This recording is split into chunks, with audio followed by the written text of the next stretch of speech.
Chapter 9. Birthday Boy. Willie leapt out of bed.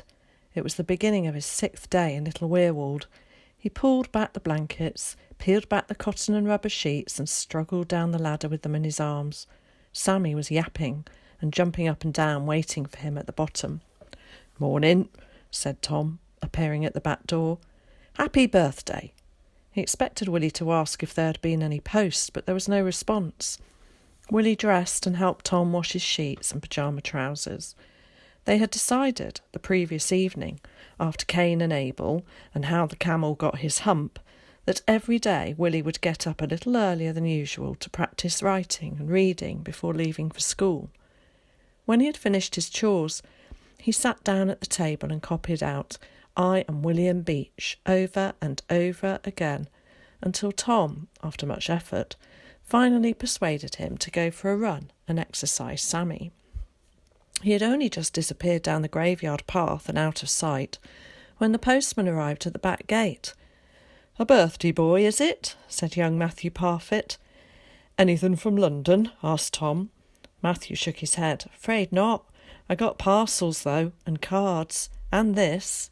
It was a basket with fresh eggs, a newly baked loaf of bread, a pat of butter, and some rashers of bacon inside. "'Tis a birthday breakfast from the Padfields." Tom took the cards and parcels together with the basket indoors. It was a shame that there was nothing from the boy's mother, but then it was only Thursday, and perhaps since war had been declared the post was being delayed. He hurried into the front room. Willie returned flushed and breathless, followed by Sammy. He flung open the door and was about to say something when he caught sight of the table. On top of a red and white checkered tablecloth were 2 of the best plates, cups and saucers. In the centre stood a jam jar with flowers in it, and surrounding Willie's place were parcels and envelopes. "Happy birthday," said Tom. "Are they for me?" he asked in astonishment. "'Tis where you usually sit, ain't it? Go on, open them. I'll read out who they're from." Willie picked up a soft brown paper package and, with trembling fingers, slowly untied the string. Inside lay a grey woolen balaclava, a green sleeveless pullover, and a pair of navy blue corduroy shorts. "Like to try 'em on?" said Tom. Willie climbed out of his thin grey ones and stepped into the navy pair. Tom fixed the braces onto them. The shorts were a little loose around the waist.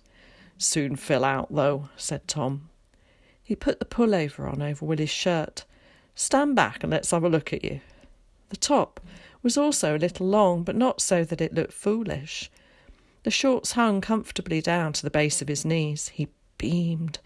"Feel good, do they?" "Yeah, they got pockets too," he said, plunging his hands deep into them. He glanced at the balaclava.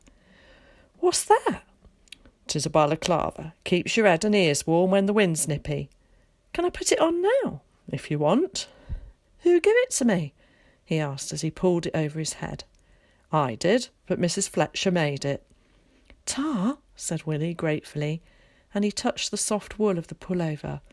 "Ain't you going to open the rest?" The next parcel contained some chill-proof underwear from May Thorne, who Willie had never even met.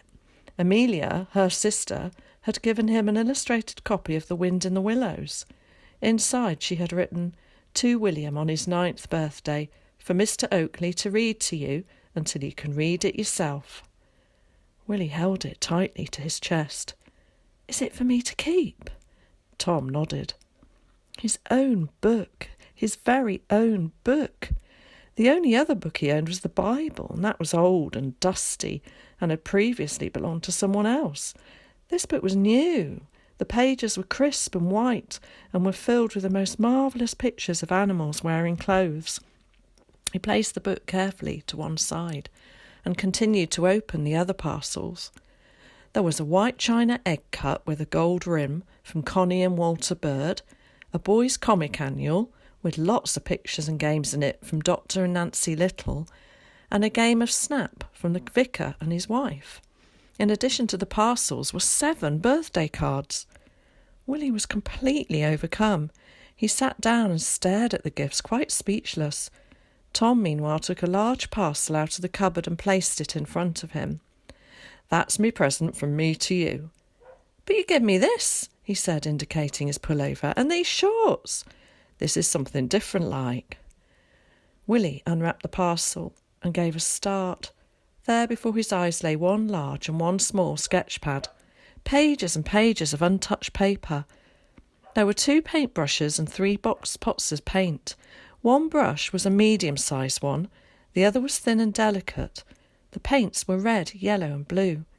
"If you mix them," said Tom, "you can also get orange, green and brown." Wrapped up in tissue paper were a pencil, a rubber and a sharpener. Something was carved at the end of the pencil. It looked familiar. He traced it slowly with his finger. William Beach. He looked lovingly at the paints and brushes and swallowed a pain that had risen at the back of his throat. "I take it you like them," murmured Tom. "I chose them myself, like." He glanced out of the window at the oak tree where Rachel and his son were buried. She used to hug and kiss him when he gave her presents.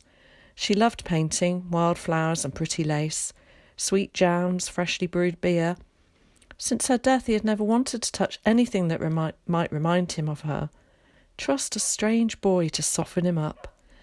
The odd thing was that after he had entered the paint shop, he had felt as if a heavy wave of sadness had suddenly been lifted from out of him. Memories of her didn't seem as painful as he had imagined. "Thanks, Mr. Tom," said Willie huskily. "I'll look after them real proper." After a birthday egg and bacon fry-up, Willie ran off to school. Tom met him outside at lunchtime as there were no classes for him in the afternoon. They visited the people who had given him presents so that he could thank them personally. It would save the agony of trying to write letters, and Tom thought it would be a good opportunity for Willie to meet them. As for Tom, everyone was very surprised to see him, for he rarely visited anyone. They strolled back home down the tunnelled lane and called in at the Littles' cottage and the vicarage on the way. Willie had looked around for the twins and George, but they were nowhere to be seen. Even at the Littles there was no sign of Zack.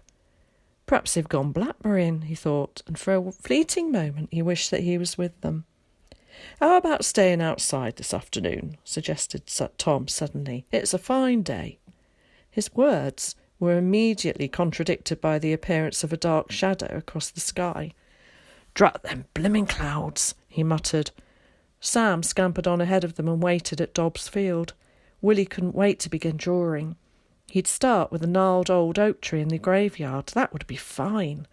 But before they had reached the back gate, a few drops of rain had already plopped warningly on their heads. "I'll have to draw inside," said Willie to himself. Tom grunted, and then suddenly hit on an idea. "How about the church?" he exclaimed. "Of course, you can draw in there."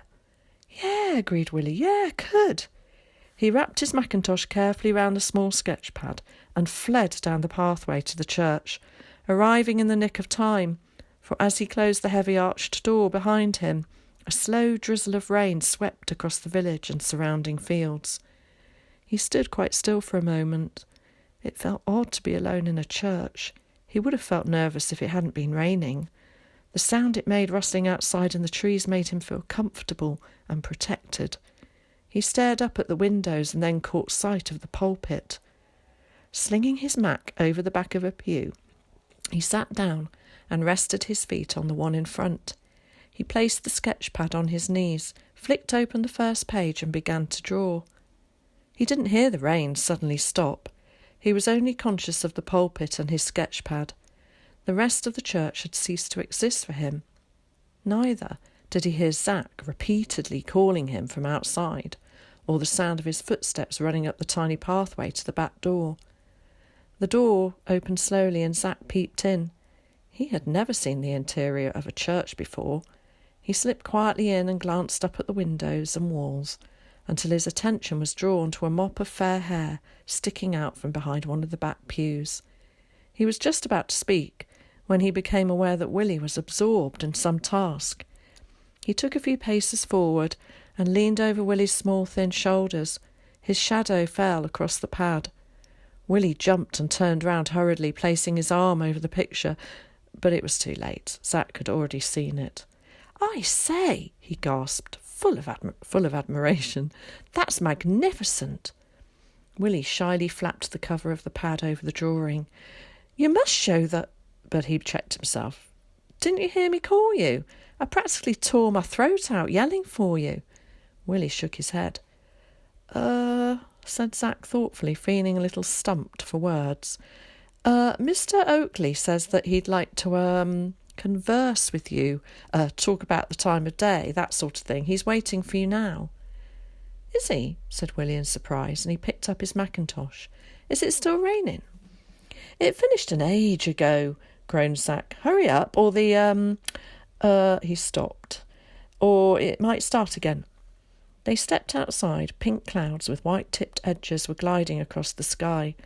Willie stopped and gazed up at them. "Come on," said Zack impatiently. They walked down the path towards the front door. "Blacks are up early," thought Willie as he approached the cottage. He heard Sammy give an excited bark from the front room, and then it immediately sounded muffled. Odd, thought Willie, but he shrugged it off and hung his mackintosh on his peg. "Oh, do hurry," said Zack, who was standing waiting at the door. Willie looked at him. "What are you waiting for?" he asked. "You go in first." And with that, Zack pushed open the door, and immediately the whole room erupted into "Happy birthday to you, happy birthday to you, happy birthday, dear William, happy birthday to you."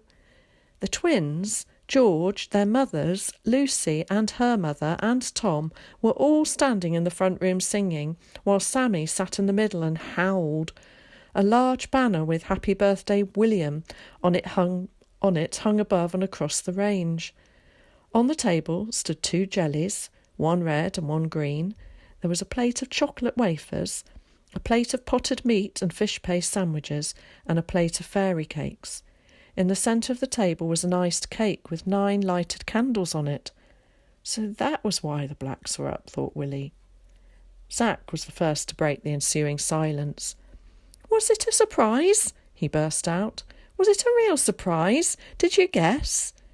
It was obvious from Willie's astounded expression that he had had no idea at all. So this was what a birthday party was like. He had heard people at school talking about them. He looked towards Tom for help. "You got to blow the candles out, boy." "And if you manages to blow them all out at once, you can make a wish," said Carrie. Willie leaned over, took a deep breath and blew. 6 candles went out the first time, the remaining 3 the second time. Everyone applauded. "You can still have a wish," said Zack, "when you cut the cake, only you mustn't talk till after you've made it, and it must remain a secret, else it won't come true, and we'll be here till doomsday if you go blethering on," said Tom. Willie held the knife above the cake, screwed up his face till he had thought of a wish, and then plunged the knife into the icing. Mrs. Fletcher, Roe Padfield, and Mrs. Thatcher sat on the low cupboard by the door, and Tom pulled the table out so that everyone could squeeze round on 3 chairs, a stool, and the arm of the armchair. They had just sat down when Zack suddenly let out a cry. "I nearly forgot. You haven't seen Will's picture." Will, was still holding his sketchpad tightly under his arm. His face turned pink. "You drawn a picture?" asked Tom. "I'll say." "You never stop saying," said Tom abruptly. "Can we see it?" said Carrie. "Please," added Ginny. He lifted the cover up shyly. George came and stood by his side and gave a low whistle. "I told you, didn't I?" said Zack. Tom leaned over their heads and peered down. It was a copy of the carved eagle on the pulpit. Its strong, stubborn wings were swept back in a magnificent curve. Around it, Willie had added rain, so that it appeared to be flying against a great wind. "That's a fine hand you have there, William," said Tom quietly. "A fine hand." Willie blushed crimson. "When I'm a famous author, will you do my illustrations?" said Zack. "I thought you was going to be a famous pilot this morning," retorted George. "Well," said Zack, a bit put out, "I can write about my daredevil air exploits, can't I?"